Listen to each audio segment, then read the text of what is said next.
Welcome back to Cheating Tales Lab, and thank you for joining us today. We're excited to share another story with you, and we hope you enjoy it. So without further delay, let's begin. Elias Blackwood's pen scratched across the blueprint, making minute adjustments to the design of his latest skyscraper. The clock on his office wall ticked past 9 p.m., but he barely noticed. This project was his magnum opus, the crowning achievement of his career. He was so engrossed that the shrill ring of his cell phone made him jump, leaving an errant line across the paper. Irritated, he grabbed the phone, ready to berate whoever was interrupting his work. But the caller ID gave him pause. Caleb. His son never called this late unless something was wrong. Caleb? What's going on? Elias asked, his annoyance replaced by concern. Dad. Caleb's voice cracked, trembling with emotion. I saw Mom at the Red Moon Hotel. Elias frowned, confused. Okay, your mother's allowed to go to hotels, son. No, Dad. She was with Marcus. Your partner, Marcus. The words hit Elias like a physical blow. He sat heavily in his chair, mind reeling.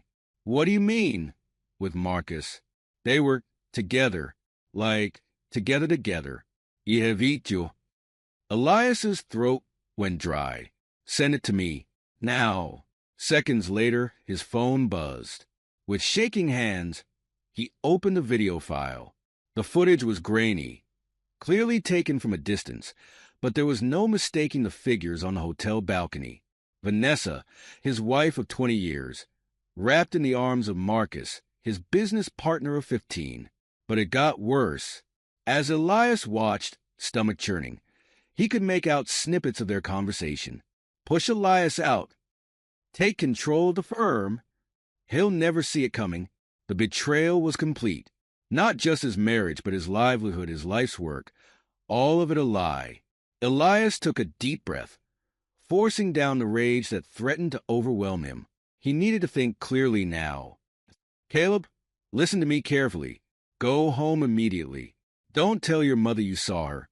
Don't let on that anything's wrong. I'll handle this. But Dad, now, Caleb, go home and act normal. I promise I'll explain everything soon. After hanging up, Elias sat motionless for a long moment, mind racing. Then, with deliberate calm, he picked up his office phone and dialed a number he knew by heart. Jack, it's Elias Blackwood. I need your help. My wife's been unfaithful, and I want to initiate divorce proceedings immediately. Yes, I have proof. I also need you to freeze our joint accounts and start the process of protecting my assets. No, this can't wait until morning. I'm coming to your office now. Hanging up, Elias gathered his things and headed for the door. As he switched off the lights, he cast one last look at the blueprint on his desk. The errant line he'd drawn earlier now bisected the entire design, like a crack in the foundation of everything he'd built. How fitting, he thought bitterly, before stepping out into the night, leaving behind the ruins of his old life. Vanessa Blackwood hummed to herself as she pulled into the driveway, still riding the high of her afternoon tryst with Marcus. The house was dark and quiet as she entered, which wasn't unusual. Elias often worked late, and Caleb was probably holed up in his room with his video games. She flicked on the kitchen light, then froze. Something was off. The air felt different, charged with an unseen tension. Her eyes darted around the room, landing on a stack of papers on the counter that hadn't been there this morning. Heart pounding, she approached slowly, as if the papers might bite. The top sheet bore an official-looking letterhead. Notice of divorce proceedings. No, she whispered, fingers trembling as she leafed through the stack. Divorce papers, bank statements, and screenshots from a video of her and Marcus on the hotel balcony. The blood drained from Vanessa's face as the reality of the situation crashed over her. He knew. Somehow, Elias knew everything. Panic rising in her throat, she fumbled for her phone, trying Elias's number. A robotic voice informed her the line had been disconnected. Frantic now, She tried Caleb's phone. Same result. No, no, no, she muttered, racing upstairs. Caleb's room was empty, his closet half bare. In the master bedroom, Elias's side of the closet gaped open, his suitcases gone. Back downstairs, Vanessa booted up the family computer, hands shaking as she tried to access their joint bank accounts. Frozen, not drained, thank God, but completely inaccessible. She slumped into a chair, mind reeling. How had it all fallen apart so quickly? Just this afternoon, she'd been on top of the world, secure in the knowledge that her affair was safely hidden, that her plans with Marcus to take control of the firm were progressing smoothly. But she should have known better. Elias was always 3 steps ahead, always planning for every contingency. Of course, he wouldn't confront her directly. No! He'd strike from the shadows, methodical and merciless. As the shock began to wear off, fear set in. Vanessa knew her husband. He wouldn't stop at divorce. He'd make her pay for her betrayal, strip away everything she valued. And Marcus, oh God, Marcus. Did he know yet? Were his accounts frozen too? Their entire plan was crumbling around her, and she was powerless to stop it. Vanessa reached for her phone again, this time dialing Marcus's number with shaking fingers. It rang once, twice. Vanessa? Marcus's voice was groggy. Do you know what time it is? He knows, she blurted out, unable to keep the panic from her voice. Elias knows everything. There was a long pause on the other end of the line. When Marcus spoke again, his voice was tight with fear. What do you mean? Everything. The affair, the plan to push him out of the firm, all of it. He's filed for divorce, frozen our accounts. He and Caleb are gone. Shit, Marcus breathed. How? We were so careful. Vanessa laughed bitterly. Careful enough to be caught on video, apparently. Marcus, what are we going to do? Another pause. Okay, don't panic. We need to think this through. Have you called your lawyer yet? No, I called you first. All right, here's what we're going to do. Call your lawyer right now. I'll do the same. We need to get ahead of this before Elias can do any more damage. Then we'll meet first thing in the morning to figure out our next move. Vanessa nodded, forgetting Marcus couldn't see her. Okay, you're right. We can fix this. But as she hung up and dialed her lawyer's emergency number, a cold dread settled in the pit of her stomach. She knew Elias. He wouldn't have made a move like this without an airtight plan. Whatever came next, she had a sinking feeling they were already too late to stop it. The BMW's headlights cut through the darkness as Elias guided it down the empty highway. In the passenger seat, Caleb sat silently, staring out the window at the passing shadows. They'd left the house just after midnight, slipping away like thieves in the night. Elias had been meticulous in his preparations, leaving no trace of their destination. New identities, secured through channels he'd hoped never to use, waited for them at the end of this journey. He glanced at his son, heart aching at the pain etched on the boy's face. You okay, kid? Caleb shrugged, not looking away from the window. I guess. Where are we going? Somewhere safe. Somewhere we can start over. What about Mom? And school? My friend. Elias sighed heavily. I know this is hard, Caleb, but your mother, she made her choice. And right now, we need to protect ourselves. By running away? It's not running away. It's a strategic retreat. We need time to regroup, to plan our next move. Caleb finally turned to look at his father, eyes shining with unshed tears. Did you know? About Mom and Marcus? Elias's hands tightened on the steering wheel. No, I had no idea. How could she do this to us? The raw pain in his son's voice made Elias's chest tighten. He wanted nothing more than to pull over and comfort the boy, but they couldn't afford to stop. Not yet. I don't know, son. People do terrible things sometimes. But I promise you, we're going to get through this. Together. Caleb nodded slowly, then turned back to the window. Elias focused on the road ahead, mind already racing with plans and contingencies. He'd left a cryptic message for his most trusted employee, ensuring the firm's projects would continue in his absence. It wasn't ideal, but it would buy them time. As the miles ticked by, Elias found his thoughts drifting to Vanessa and Marcus. By now, they'd be frantic, searching for any trace of him and Caleb. Part of him, a dark, vengeful part, relished the thought of their panic. Let them squirm, let them feel a fraction of the pain they'd caused. But he pushed those thoughts aside. Revenge wasn't the goal here. Protection was. He needed to keep Caleb safe from the emotional fallout, give them both time to heal and plan their next steps. And if his disappearing act threw Vanessa and Marcus off balance, preventing them from hiding assets or crafting alibis, well, that was just an added bonus.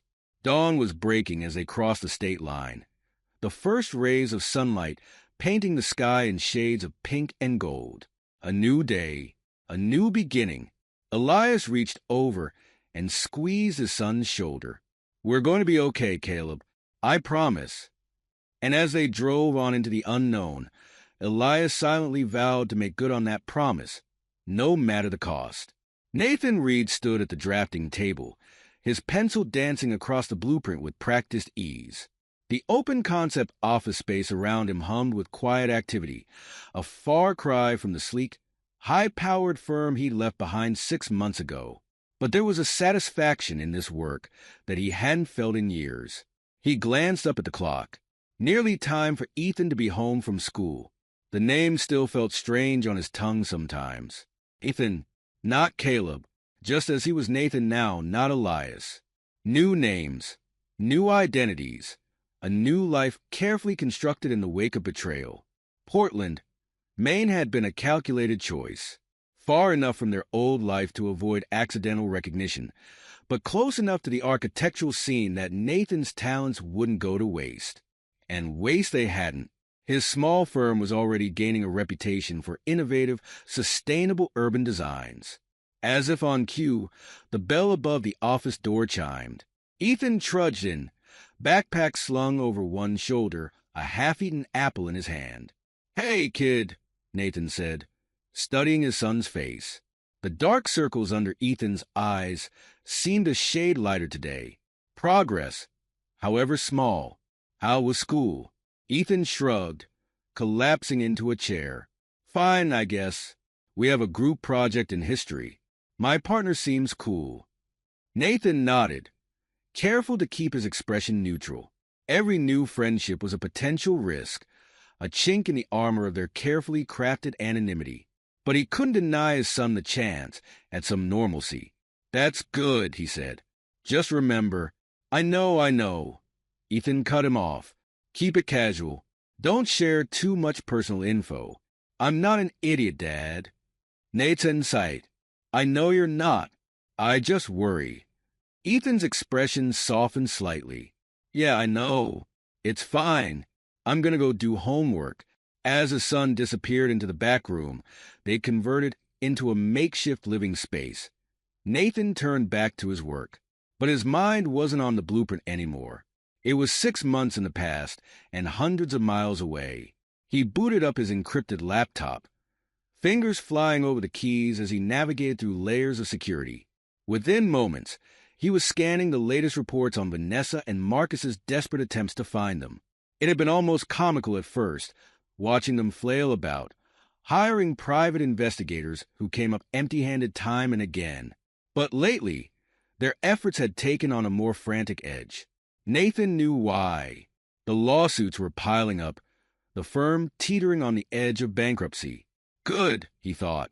Let them squirm. But it wasn't enough. Not nearly enough to pay for what they'd done. Nathan's eyes flickered to a folder on his desktop, innocuously labeled Project X. Inside was a treasure trove of damning evidence. Emails discussing fraudulent billing practices, records of kickbacks from contractors, proof of design stolen from junior architects. It had taken months of careful hacking and data mining to compile, but it would be worth it. Soon, very soon, he would spring the trap. and Vanessa and Marcus would learn the true cost of their betrayal. Nathan closed the laptop, a grim smile playing at the corners of his mouth. He'd been a fool once, blind to the machinations happening right under his nose. Never again. This time, he would be the one 3 steps ahead. And God help anyone who got in his way. Vanessa Blackwood stared at the stack of papers on her desk, each one a ticking time bomb threatening to blow her carefully constructed world to pieces. Lawsuits from clients claiming breach of contract, demands for payment from suppliers, and worst of all, a notice from the bank warning of impending foreclosure on the firm's office building. How had it all gone so wrong, so quickly? She knew the answer, of course. It had started the moment Elias disappeared, taking Caleb with him. In the blink of an eye, she'd lost her husband, her son, and the steady hand that had guided their firm to success. At first, she and Marcus had been confident they could weather the storm. They had connections, talent, charm. But as the weeks turned to months with no sign of Elias or Caleb, cracks began to show. Clients grew wary, questioning the stability of a firm whose founding partner had vanished without explanation. Junior architects, once eager to please, now watched them with suspicion in their eyes. And then the lawsuits started, one after another, like dominoes falling, each one chipping away at their reputation, their resources, their resolve. A knock at the door jolted Vanessa from her brooding. Marcus entered, his once crisp suit looking rumpled, dark circles under his eyes mirroring her own. "Any word?" she asked, though she already knew the answer. Marcus shook his head. "Nothing. It's like they've vanished into thin air. The PI hired in Boston thought he had a lead, but it turned out to be another dead end." Vanessa slumped in her chair. "We can't keep this up, Marcus. The money's running out, and if we don't find a way to settle these lawsuits—" "I know." Marcus ran a hand through his thinning hair.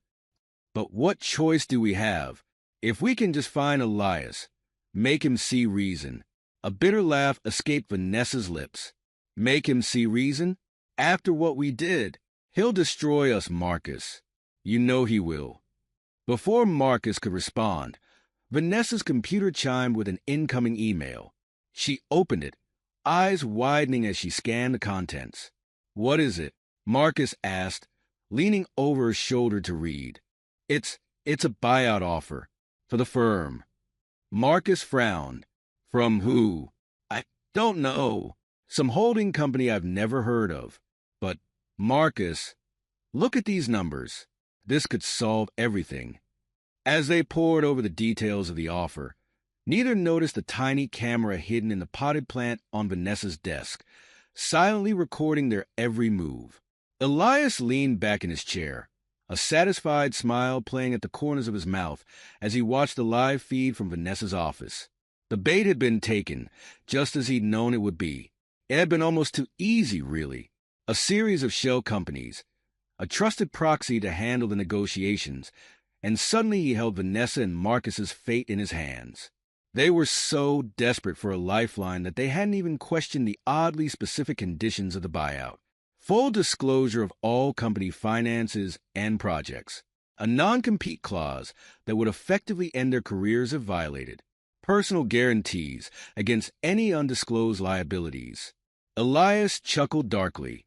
They'd sign it all, he knew, and in doing so, they'd hand him every scrap of evidence he needed to bury them. A noise from the other room caught his attention. Caleb, no. Ethan now, he reminded himself, was home from school. Elias quickly closed the video feed and cleared his expression. No need for his son to see the depths of his plans for revenge. "Hey, kiddo," he called out as Ethan entered the room. "How was school?" Ethan shrugged, dropping his backpack on the floor. "Fine, I guess. We started a new unit in history. The teacher wants us to pick a historical figure to do a report on."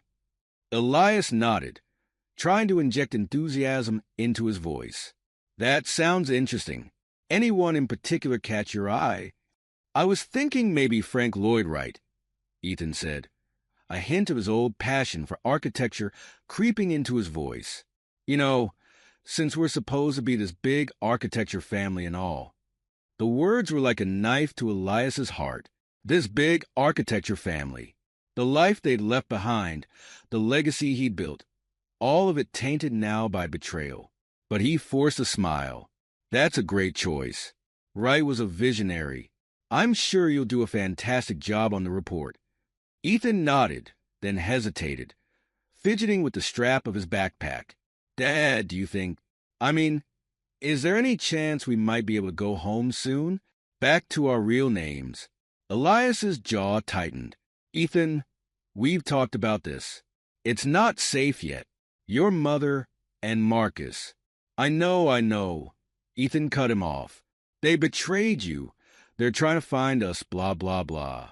But Dad, it's been months. Don't you think maybe it's time to, I don't know, try to work things out? For real, instead of all this cloak and dagger stuff.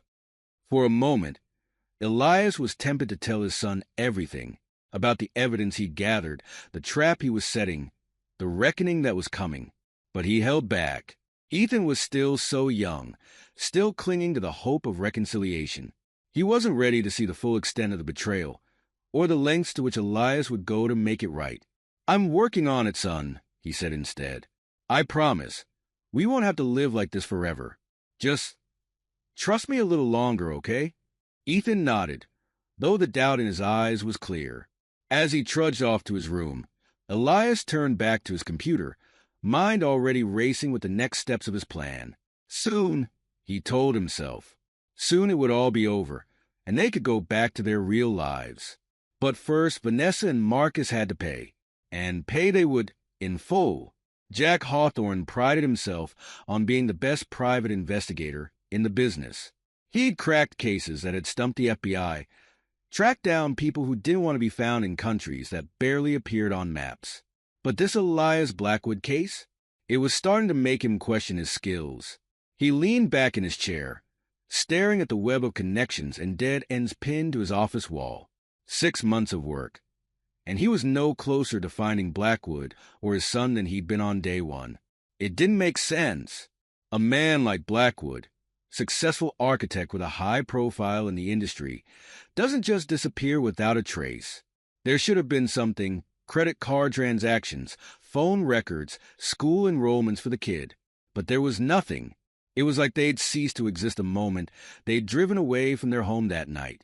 Hawthorne's eyes narrowed as they fell on a recent addition to his evidence board, a series of architectural designs that had been popping up in Portland, Maine over the last few months.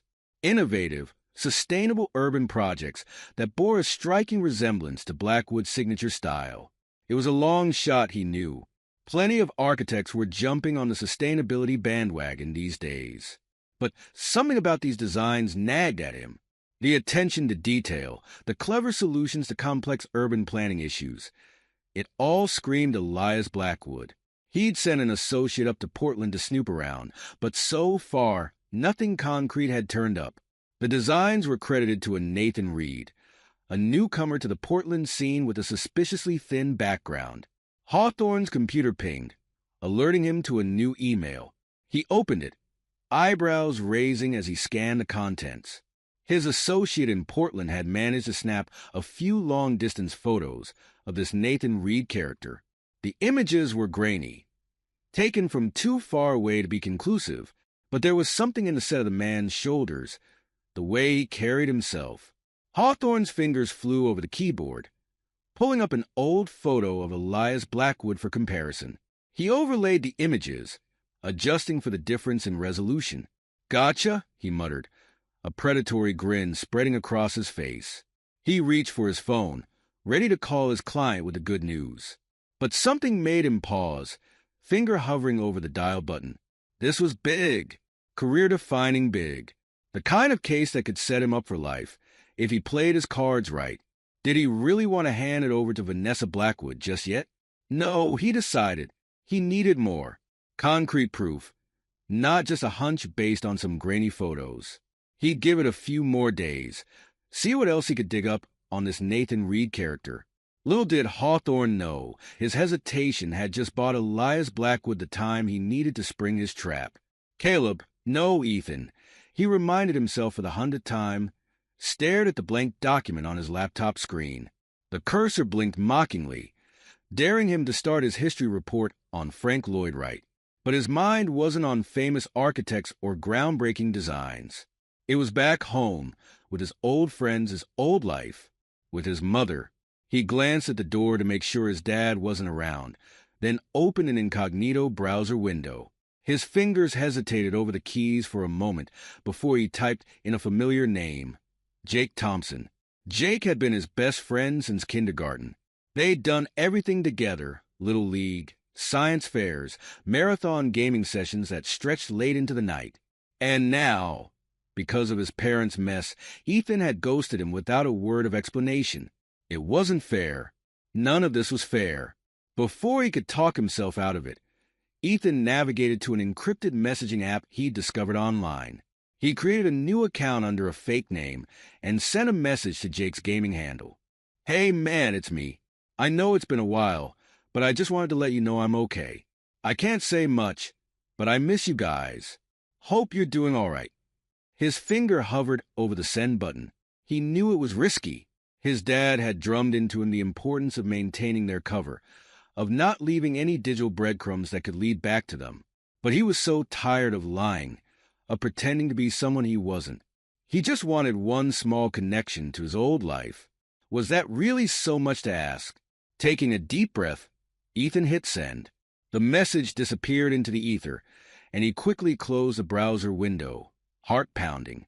What he didn't know was that at that very moment, in a nondescript office hundreds of miles away, a small alert popped up on Jack Hawthorne's computer. The PI had cast a wide net in his search for the Blackwoods, including monitoring known associates for any unusual activity. An encrypted message sent to Jake Thompson's gaming account from an unknown source? That definitely qualified as unusual. As Hawthorne began the process of tracing the message, Ethan sat back in his chair, a mix of relief and anxiety churning in his gut. He'd done it. He'd reached out. Now all he could do was wait and hope that somehow, someway, things would work out. Elias's fingers flew over the keyboard, lines of code scrolling across the screen faster than the eye could follow. He detected the breach in their security almost instantly, a single outgoing message from Ethan's computer to an encrypted messaging service. His first instinct had been anger. He'd trusted Ethan to understand the gravity of their situation, to follow the rules he'd laid out so carefully. But as he worked to erase the digital footprint left by his son's moment of weakness, that anger gave way to something else. Understanding, compassion. Ethan was just a kid, after all. A kid who'd been ripped away from everything and everyone he knew, forced to live a lie for months on end.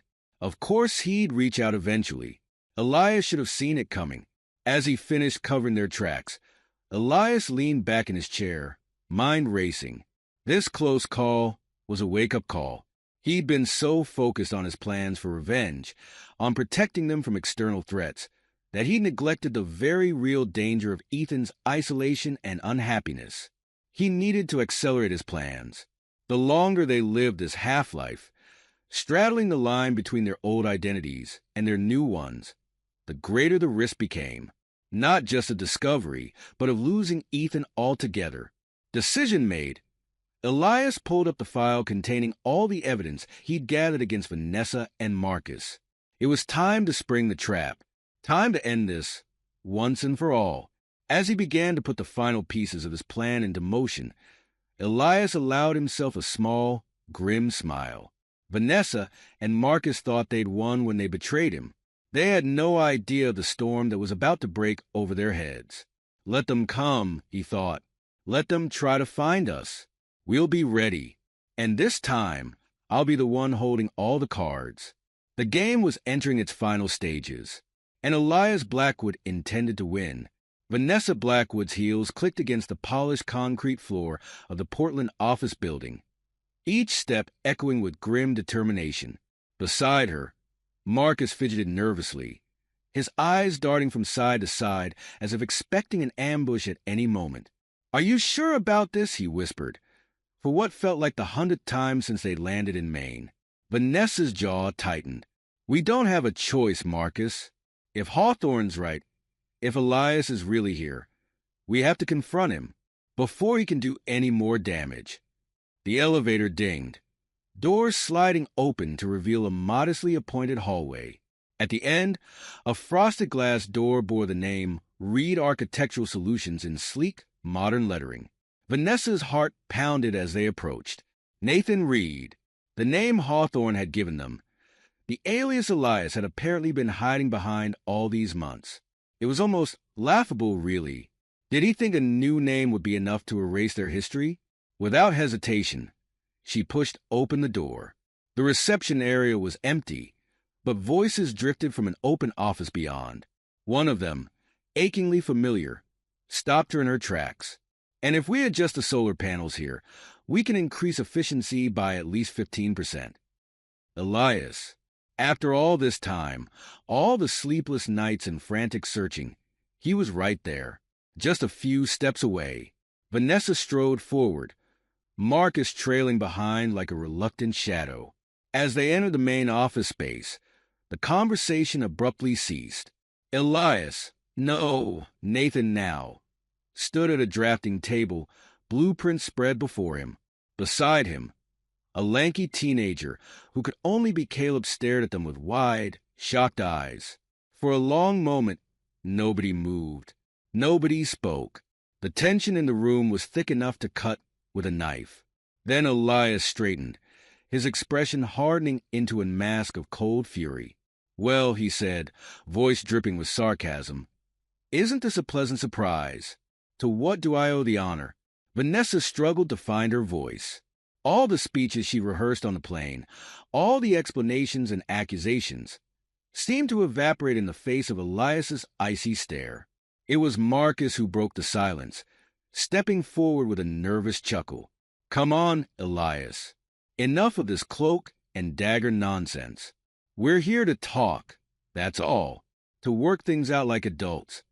Elias's laugh was sharp and bitter. Work things out? Is that what you call it? Tell me, Marcus, which part exactly are we working out? The part where you fucked my wife, or the part where you plan to steal my company out from under me? Marcus blanched, taking an involuntary step back. Vanessa forced herself to meet Elias's gaze. We made mistakes, she said quietly. Terrible mistakes. But disappearing like this, taking Caleb, Elias, you have to see how wrong that is. Do I? Elias's voice was dangerously soft. Do I really, Vanessa? Because from where I'm standing, protecting my son from two manipulative, self-serving liars seems pretty damn right. Caleb, or whatever name he was going by now, shifted uncomfortably. Dad, he began, but Elias silenced him with a look. It's okay, son, he said, his tone gentling slightly. Why don't you go wait in the back room? The adults need to have a chat. For a moment, it looked like Caleb might argue, but something in Elias's expression must have convinced him, because he nodded and slipped out of the room without another word. As soon as the door closed behind him, the temperature in the room seemed to drop 10 degrees. Elias's eyes, cold as winter frost, swept over Vanessa and Marcus. So, he said, you found me. Congratulations. I'm sure whatever bottom-feeding PI you hired is very proud of himself. The question is, what exactly do you hope to accomplish here? Vanessa took a deep breath, steeling herself. We want to make things right, Elias. The company is falling apart without you. The lawsuits, the financial troubles. We can fix it together. Come home. Let's put this whole ugly mess behind us. For a moment, something flickered in Elias's eyes. Regret? Longing? But it was gone so quickly Vanessa couldn't be sure she'd seen it at all. Put it behind us, Elias repeated, his voice flat. Just like that. Wave a magic wand and pretend none of it ever happened. Is that really what you think is going to happen here? Marcus, apparently emboldened by the lack of immediate violence, stepped forward. Look, we all made mistakes, but dragging this out, hiding away like some kind of fugitive, it's not good for anyone, especially not Caleb. Think about his future, Elias. His friends, his school. You can't keep him isolated forever. It was a wrong thing to say. Elias's expression darkened, a storm gathering behind his eyes. His future, he snarled. Don't you dare pretend to care about my son's future. Not after what you've done. What we've done. Marcus's own temper flared. You're the one who kidnapped him, who's forcing him to live some ridiculous false life.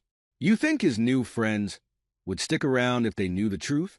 Maybe I should go tell them right now. I'm sure they'd be very interested to learn that their buddy, Ethan, or whatever you're calling him, is really... He never got to finish the sentence. In 2 quick strides, Elias closed the distance between them, his fist connecting with Marcus's jaw with a sickening crack. Marcus stumbled backwards, blood trickling from a split lip. Dad! Caleb's voice cut through the chaos. He stood in the doorway, eyes wide with shock and fear. Elias froze, his raised fist slowly lowering. For a moment, the mask of cold fury slipped, revealing a glimpse of the pain and anguish beneath. It's okay, Caleb, he said softly. Everything's going to be okay. I promise. Vanessa, who had been watching the confrontation with growing horror, saw her chance. Caleb, honey, she said, taking a tentative step towards her son. I've missed you so much. Please, can we just talk? Your father and I, we can work this out. We can be a family again. Caleb's eyes darted between his parents, confusion and conflict written across his face. For a heart-stopping moment, Vanessa thought he might actually come to her. But then his expression hardened, and he moved to stand beside Elias. No, he said, his voice steady despite the tremor in his hands. No, we can't. Elias placed a protective hand on Caleb's shoulder, his eyes never leaving Vanessa and Marcus. I think, he said, his voice deceptively calm, it's time for you to leave. Marcus, still nursing his bloodied lip, opened his mouth to argue, but Vanessa grabbed his arm, shaking her head slightly. This confrontation had gone sideways in every possible way. They needed to regroup, to figure out their next move. This isn't over, Elias, she said as they backed towards the door. You can't run forever. Elias's smile was cold and sharp as a knife's edge. Oh, I'm not running anymore, Vanessa. In fact, I'm just getting started. As the door closed behind them, Vanessa felt a chill run down her spine. She'd come here expecting to find Elias broken, desperate. Instead, she'd found a man filled with icy resolve, a man with a plan. And suddenly, she was very afraid of what that plan might be. Elias waited until he was sure Vanessa and Marcus were gone before he allowed himself to slump against the drafting table, the adrenaline draining from his system and leaving him feeling hollow and drained. Dad! Caleb's voice was small, uncertain. Are you okay? Elias straightened, forcing a reassuring smile onto his face. I'm fine, son. Just, it's been a long day. Caleb nodded, but his eyes were troubled. What happens now? Now, Elias said, his voice hardening with resolve. We finish this, once and for all. He crossed to his computer, fingers flying over the keyboard as he pulled up file after file, evidence he'd spent months compiling. Each damning piece of information a nail in Vanessa and Marcus's coffin. I need you to listen carefully, Caleb, he said, not looking up from the screen. What I'm about to do, it's going to change everything, and I need to know that you understand why it has to be done. Slowly, methodically, Elias laid out the extent of Vanessa and Marcus's crimes. The fraudulent billing practices, the kickbacks from contractors, the design stolen from junior architects, passed off as their own work. With each revelation, Caleb's expression grew more horrified. How? How could they do all this? He whispered. Greed, Elias said simply. Arrogance, the belief that they could get away with anything. He turned to face his son fully, his expression grave. I know I've asked a lot of you these past months. The new identity, the secrecy, it wasn't fair to you, and I'm sorry for that. But I needed time to gather all of this, to make sure they couldn't wiggle their way out of it. Caleb was quiet for a long moment, processing everything he'd just learned. Finally, he looked up at his father, a new resolve in his eyes. "What do we do now?" Elias smiled, a grim, satisfied expression. "Now, we spring the trap." With a few keystrokes, he sent off a series of pre-prepared emails to the FBI, to the American Institute of Architects Ethics Committee, to key members of the press. "By this time tomorrow," he said, "everyone will know exactly what kind of people Vanessa Blackwood and Marcus Reeves really are." As if on cue, his phone began to ring. Vanessa's name flashed on the screen. Elias answered, putting the phone on speaker. "Hello, Vanessa. I assume by now you've received my little care package." Vanessa's voice was shaking with a mixture of rage and fear. "What have you done, Elias? Do you have any idea?" "Oh, I have a very good idea." Elias cut her off. "I have a good idea of exactly what you and Marcus have been up to all these years. The fraud, the theft, all of it." There was a long pause on the other end of the line. When Vanessa spoke again, her voice was barely above a whisper. "What do you want?" "What I want," Elias said, "is for you and Marcus to come back to my office. Immediately. We have some paperwork to go over." "Paperwork?" Marcus's voice now, sounding panicked. "What are you talking about?" "Confessions," Elias said simply. "Detailed confessions of every illegal thing you've done, along with some, let's call them non-disclosure agreements. You'll sign them all, or I'll make sure every scrap of evidence I have ends up in the hands of the authorities." "You can't do this," Vanessa hissed. "You'll destroy everything we've built." Elias's laugh was bitter. "No, Vanessa, you destroyed it. I'm just making sure you face the consequences." There was a long silence on the other end of the line. Finally, Marcus spoke, his voice defeated. "We'll be there in 10 minutes. As the call disconnected, Elias turned to Caleb. His son's face was pale, but there was a determined set to his jaw. "Are you sure about this, Dad?" Caleb asked. Elias nodded, placing a hand on his son's shoulder. "I'm sure. It's time for the truth to come out. All of it." As they waited for Vanessa and Marcus to arrive, Elias felt a weight lifting from his shoulders. Soon, it would all be over. Justice would be served, and maybe, just maybe, he and Caleb could start to rebuild their lives. The next hour passed in a blur of tense silence and scratching pens. Vanessa and Marcus, their faces ashen, signed page after page of meticulously prepared documents. Confessions detailing every fraudulent transaction, every stolen design, every ethical breach. Elias watched them with cold satisfaction, Caleb a silent presence at his side. This was it, the moment he'd been working towards for months. His revenge, served on crisp legal paper and bound with unbreakable contracts. As Vanessa signed the final page, her hand trembling slightly, she looked up at Elias with eyes full of despair. "Is this really what you want?" she asked softly. "To see us ruined? Imprisoned?" For a moment, Elias faltered. The weight of their shared history, the good times, the love they'd once shared, pressed down on him. But then he remembered the betrayal, the pain, and his resolve hardened once more. "What I want," he said, his voice low and controlled, "is for you to face the consequences of your actions, something you both seem to have avoided for far too long." Marcus, who had been uncharacteristically quiet throughout the process, suddenly slammed his fist on the table. "You sanctimonious bastard," he snarled. "You think you're so much better than us? You've manipulated and schemed just as much as we ever did. You're no different. That's enough." Caleb's voice, firm and clear, cut through Marcus's tirade. He stepped forward, fixing both Vanessa and Marcus with a hard stare. "You don't get to play the victims here. Not after what you've done." Vanessa flinched as if she'd been slapped. "Caleb, honey, please."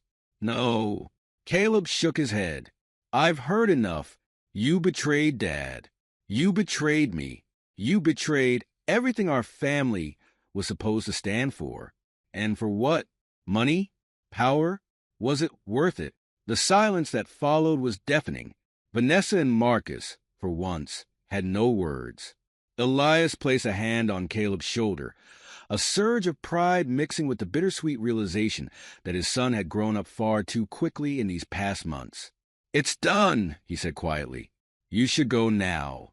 Your lawyers will be in touch regarding the next steps." As Vanessa and Marcus gathered their things, moving like shell-shocked survivors of some great catastrophe, Elias felt the last of his anger drain away. In its place was a bone-deep weariness and an unexpected pang of, what? Regret? Mourning for what might have been. The door closed behind them with a soft click, leaving Elias and Caleb alone in the suddenly too quiet office. "So," Caleb said after a long moment, "what happens now?" Elias sighed, running a hand through his hair. Now we start over. For real this time." He walked to the window, looking out at the Portland skyline. It was a beautiful view, one he'd come to appreciate over these past months. But it wasn't home. Not really. "I think," he said slowly, "it's time for Elias and Caleb Blackwood to make their return." Caleb's eyes widened. "You mean we can go back? Use our real names." Elias nodded. "The truth is going to come out soon enough. There's no point in hiding anymore. And you deserve the chance to reclaim your life, son. Your friends, your school, all of it." To his surprise, Caleb didn't immediately light up at the prospect. Instead, his brow furrowed in thought. "What about you, Dad? Your career, your reputation. Won't this hurt you too?" The question caught Elias off guard. He'd been so focused on his plan, on bringing Vanessa and Marcus to justice, that he hadn't fully considered the implications for his own future. I'm not sure," he admitted. "There will probably be some fallout. Questions about why I disappeared, about my role in all of this. But the truth is on our side. We'll weather it." Caleb nodded slowly, then stepped forward and did something that shocked Elias to his core. He hugged him, tight and fierce. "I'm proud of you, Dad," Caleb mumbled into his shirt, "for standing up to them, for doing the right thing." Elias felt a lump form in his throat. He hugged his son back, marveling at how tall he'd grown, how strong he'd become. "I'm proud of you too, kiddo. More than you know." As they broke apart, Elias felt a shift in the air, as if a great weight had been lifted. The revenge that had consumed him for so long suddenly felt hollow in the face of his son's unwavering support. "Come on," he said, grabbing his jacket. "Let's get out of here for a bit. I think we both could use some fresh air." They walked in companionable silence through the streets of Portland, the crisp autumn air filling their lungs. As they reached a small park overlooking the harbor, Elias guided them to a bench. "Caleb," he began, then corrected himself. "No, I suppose it's time we went back to our real names. Caleb, I owe you an apology." The boy looked up, surprise evident in his eyes. "For what?" Elias sighed, running a hand through his hair.